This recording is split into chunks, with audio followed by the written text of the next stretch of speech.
of several that we're going to see overnight tonight and on through the day tomorrow. Yeah, look at all that. Wow, it's a mess across Texas and Arkansas and Oklahoma and northern Louisiana getting some icing as we speak.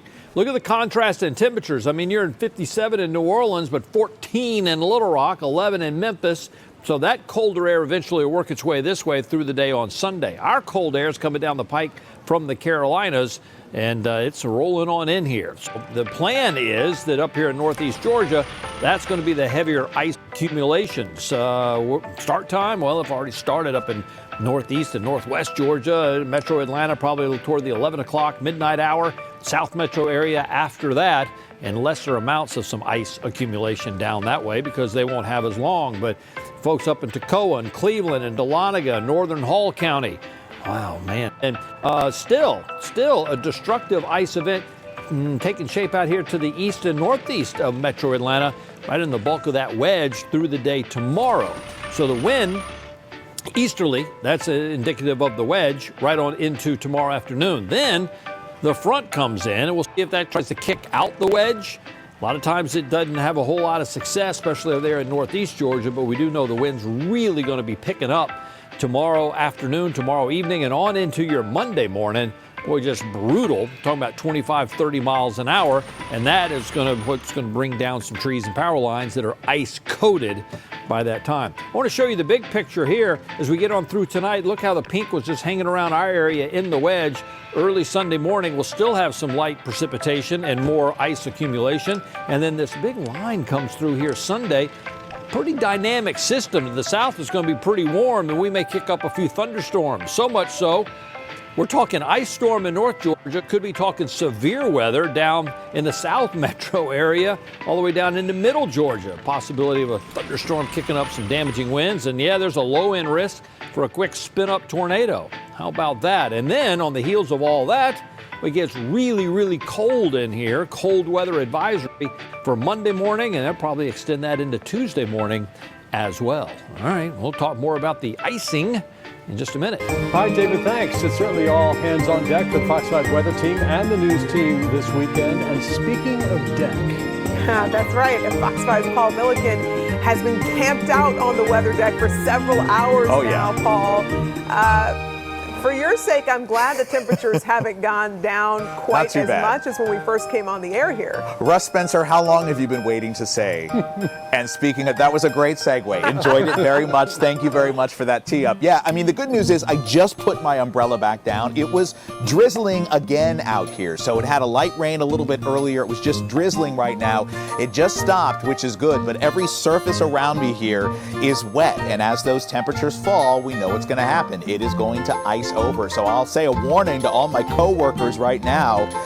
To look off to the west, particularly into parts of Missouri and Arkansas, where you see rain and even some snow in a handful of spots. That's the front moving towards north and central Georgia for tonight. Again, scattered showers tonight. It is going to be all rain. It's going to be a reinforcing shot of some moisture potentially for Sunday. That would bring that wintry weather threat. So sunny skies here through the afternoon. That southwesterly breeze is our friend. Let's talk about the winter weather prospects here, because this is what everybody's asking about. Generally speaking, if you live south of a line, say from Hartwell to Athens, McDonough, over towards Manchester, you have a low-end chance of seeing some brief mixing and maybe even just some straight-up snow. That's going to be early Sunday morning. Accumulation, if anything at all, would only be up to 1/4 of an inch. There's a lot more to talk about this, and we're going to do that coming up here in just a few minutes. Alex? All right, Alex, thank you. We will check back with you soon.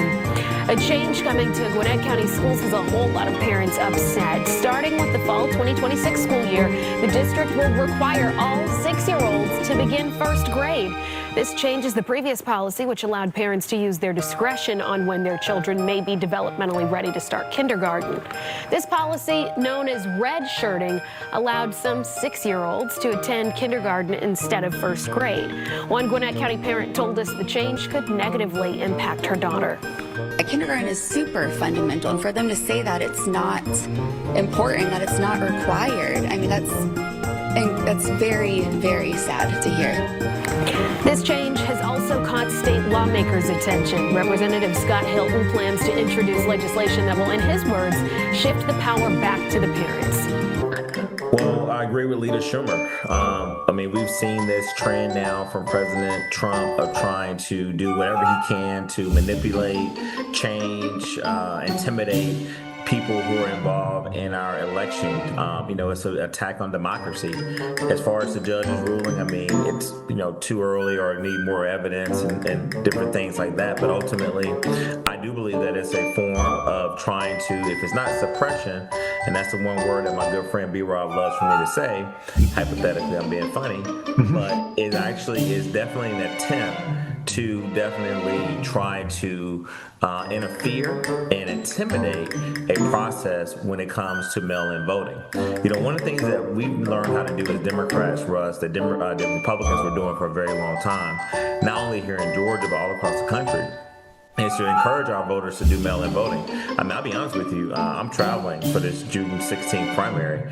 If I'm not here the weeks of early voting, guess what I'm going to do? I'm probably going to tonight make a decision to try to get an absentee ballot and try to mail it in. Now, a lot of voters depend on mail-in voter because it's safe and it's a way for them to study the candidates and for them to take their time to truly analyze the people who are running. But with this, again, this attempt with Donald Trump, he knows that he's not going to ever run for president again. I think it's actually hurting his own party as well because they depend on these mail-in votes. But it's definitely a distraction. It's unnecessary, and I think it's an attack on democracy.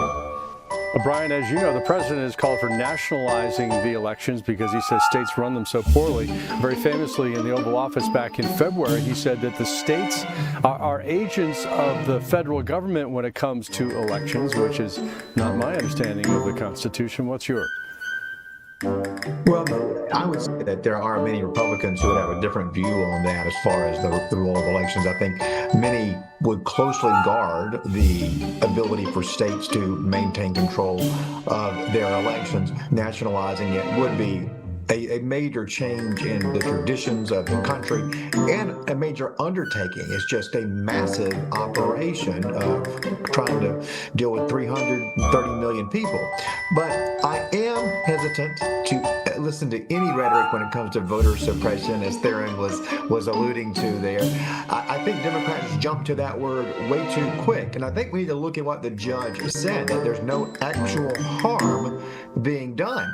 And if any harm to voters does happen, the plaintiffs can come back to court and make their case then. For now, what we have is a plan. We have a vision from the Trump administration, and it doesn't appear, and we at the very most just have conflicting information from the Department of Justice. What the attorney said in court was somewhat different than what Attorney General Blanche had said in congressional testimony about where the DOJ is in the process of implementing this. So we need to kind of see how the DOJ is going to move forward. There may not be anything objectionable to it. I began to think as I was digging into this that maybe the federal government is just simply providing some data, providing some tools to help states keep their voter rolls clean and make sure that everybody who is going to vote is legally eligible to go vote. Now, one of the issues raised was maybe that federal data will be out of date. And look, if it is, that is an actual harm. That kind of falls under what the judge is saying. We can come back and revisit it then. But let's wait and see what they have in mind, what they actually implement, and let's hold off on using words like suppression. I think Democrats have overused it to the point where voters tune it out now. Okay, fair enough. And as you say, Todd Blanche at the DOJ said that they are going to be moving forward on this, but the judge was very clear that if there is harm, the Democratic complainants can come back. But what stuck out to me, one of the things that stuck out to me was that they're planning to use the post office to check voters against a national database. The post office? Really? I mean, the post office has difficulty enough doing its job as opposed to getting involved in national elections, it would seem. There are a few things that we depend on every single day in this country, except on Sundays, and that is our United States Postal Service. We depend on these women and men to actually do their jobs every day except Sunday, and then also when there's national federal holidays. So to convolute this process and ask a federal authority or agency that we depend on to deliver our mail to do more, to now verify voters. It's just nonsense. But Russ, this is resemblance of what we heard and saw from the president in 2020. One of the reasons why Donald Trump was not reelected is because he encouraged his supporters to not use the United States Postal Service to mail in their ballots. He told them that it was corrupt, that it was dysfunctional, that it could not be trusted. And then we just saw a little over a year ago or so where our senior senator, Jon Ossoff, stepped up and spoke up for all of his constituents in Georgia, Republicans, Democrats, Independents, rural, metro voters, when we were seeing extreme delays from mail. I mean, it's gotten so bad, Russ, where I actually tell my clients, like, guys, if you can ACH me or not send me a check, please send it. And then I don't really send out many checks anymore because it's a delay. And edginess in a primary, particularly in a crowded field, is what helps you break through. Now, there's a careful balance there. You can't be so edgy that you can't win a general election, or so edgy that you even offend too many Republicans and can't win a primary. But I do think it was a strategy to get into the runoff, and I do think it worked. Theron, the implication of that ad, it seems to me, is that our Muslim neighbors want jihad and Sharia law. And that's the unfortunate thing about what Senator Dolezal did. I know him personally.